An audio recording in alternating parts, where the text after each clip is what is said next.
Ketegangan di jalur Gaza belum sepenuhnya mereda meski tahap pertama gencatan senjata antara Israel dan Hamas baru saja diberlakukan. Dalam situasi yang masih rapuh, seorang pejabat senior Hamas memperingatkan bahwa pihaknya tidak akan tinggal diam jika Israel kembali melancarkan agresi militer. Pernyataan itu menunjukkan sikap keras Hamas terhadap kelanjutan konflik dan keraguan mereka terhadap rencana perdamaian yang diinisiasi Presiden Amerika Serikat Donald Trump. Sementara itu, perundingan tahap lanjutan gencatan senjata tengah digelar di Sharm el-Sheikh, Mesir, dipimpin langsung oleh Presiden Mesir Abdel Fattah el-Sisi bersama Trump yang kembali tampil sebagai mediator utama dalam upaya menghentikan perang berdarah di Gaza yang telah berlangsung selama 2 tahun. Trump sebelumnya merilis proposal perdamaian berisi 20 poin pada 29 September lalu. Isi proposal itu mencakup pembebasan seluruh sandera Israel yang ditahan Hamas, pertukaran dengan 2.000 tahanan Palestina, penarikan bertahap pasukan Israel dari Gaza, pelucutan senjata Hamas, hingga pembentukan pemerintahan baru di wilayah tersebut. Hamas telah menyatakan persetujuan prinsip terhadap tahap pertama rencana itu yang memungkinkan ribuan warga Gaza kembali ke rumah mereka.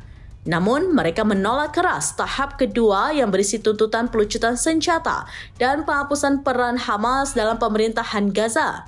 Ia juga menegaskan bahwa Hamas tidak akan menghadiri penandatanganan resmi kesepakatan damai di Mesir dan memilih tetap bernegosiasi melalui mediator dari Qatar dan Mesir, bukan langsung di bawah kendali Amerika Serikat.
Download Tribun X sekarang, menghadirkan lokal menjadi Indonesia.